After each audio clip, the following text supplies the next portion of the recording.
Gracias, Gloria.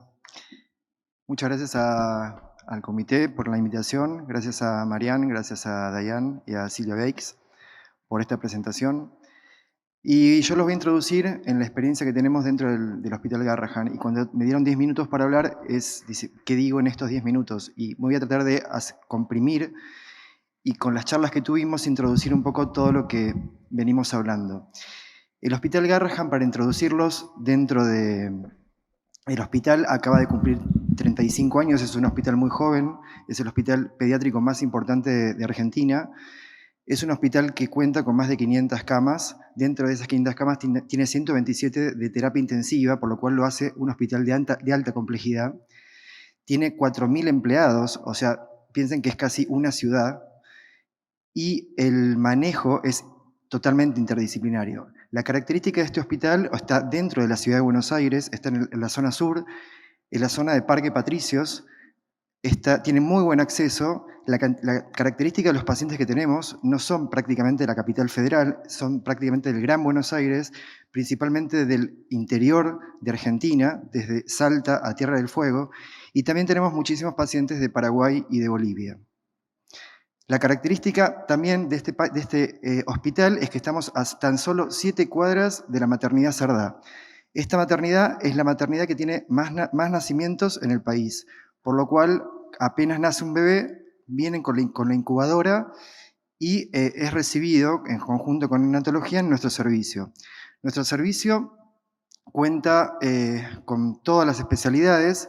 Agradezco, como ya les dije, a Smeltrain, agradezco el servicio de cirugía plástica que está a cargo del doctor Rodríguez, servicio de odontología, maxilofacial, foniatría, servicio de anestesias y servicios pediátricos multidisciplinarios que nos permiten esta práctica segura. Y agradezco sobre todo el compromiso de nuestros pacientes. Cuando empezamos a hablar de este hospital, y de esta charla, a mí se me prendió una luz y dije, nosotros tenemos dos realidades. Una cosa es lo que hacemos frecuentemente y manejarlo inicialmente al paciente con NAM, con modelado nasoalveolar. Recordemos que nuestro hospital, que empezó con el doctor Dogliotti, fue pionero en la placa de McNeil y el tutor nasal, y se fue modificando y perfeccionando el servicio de odontología con servicios internacionales a la actualidad, manejando perfectamente el sistema NAM.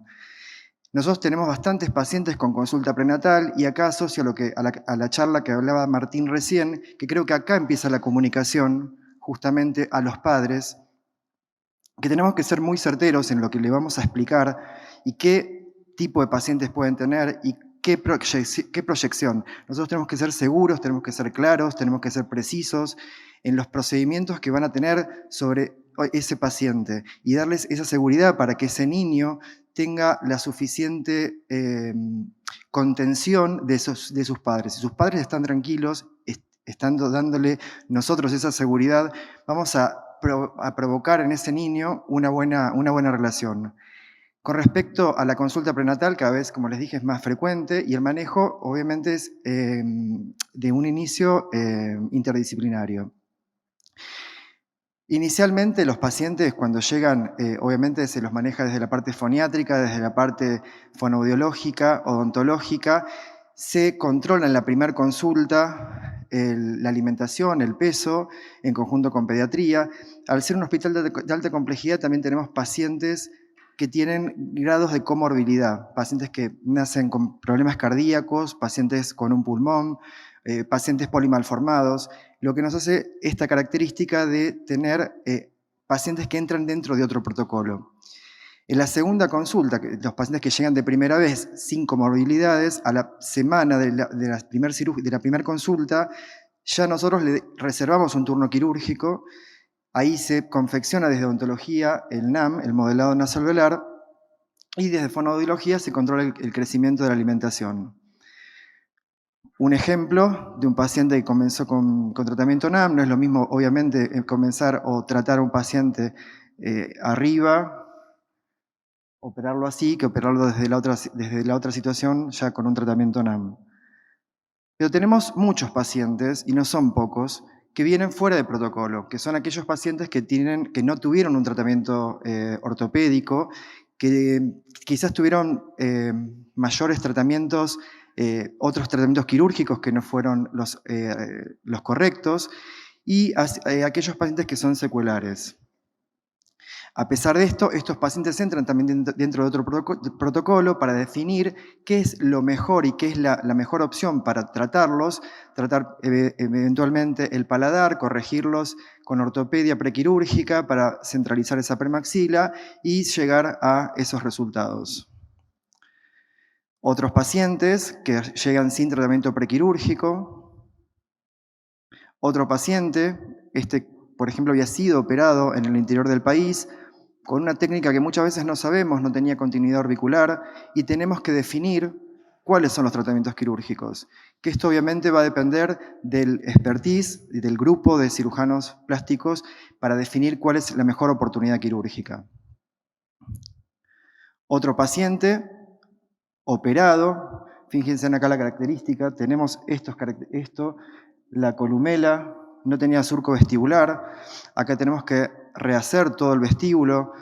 O sea, estos son pacientes que tenemos habitualmente, a pesar de los pacientes que vienen de primera vez, pero esto es habitual, por eso muestro las dos realidades.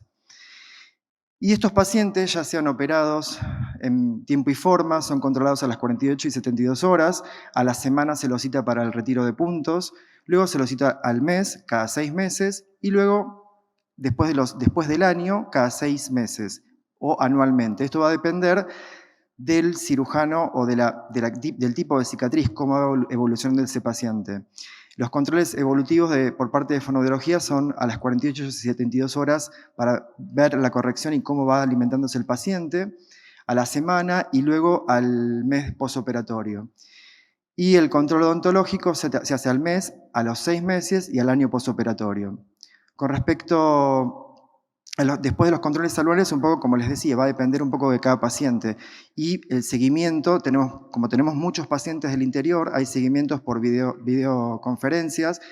Desde el interior se controlan y nos llaman, se tramita el traslado de los pacientes y se evalúa la evolución del habla, la evolución dentaria.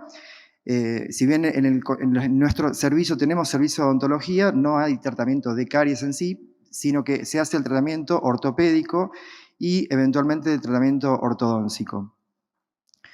Con respecto a los pacientes que tengan alteraciones en la fonación, tenemos un consultorio mensual que se implementó hace 4 años aproximadamente, que es un consultorio de insuficiencia velofaringea que nos permitió trabajar en conjunto en ese mismo día 2 cirujanos plásticos, una fono y un otorrino. Y en ese momento definimos cuál es el mejor momento para realizarle la nasofibroscopía y definir el tratamiento quirúrgico.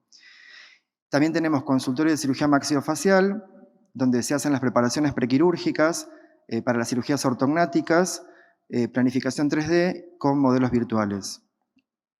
Ejemplos de pacientes tratados: unilateral, bilateral en este caso, bilateral, pacientes que requirieron cirugías ortognáticas y rinoseptumplastías. Como conclusiones,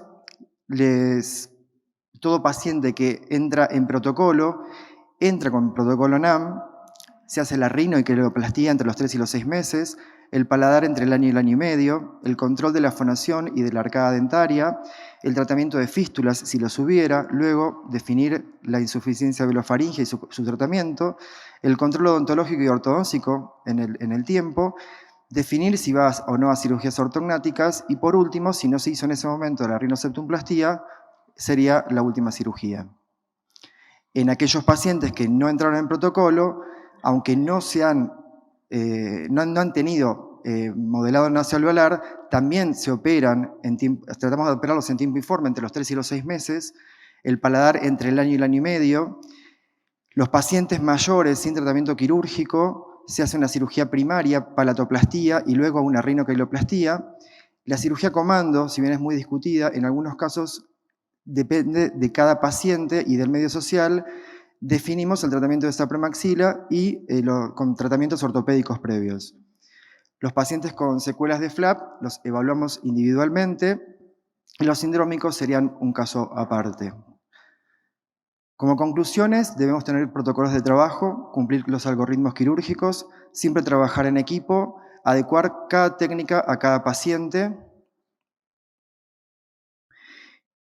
Y una frase que coincide un poco con una charla que tiene Gloria, Carmen Gloria: la calidad de la cirugía primaria y el momento quirúrgico determinará la necesidad de más o menos procedimientos quirúrgicos.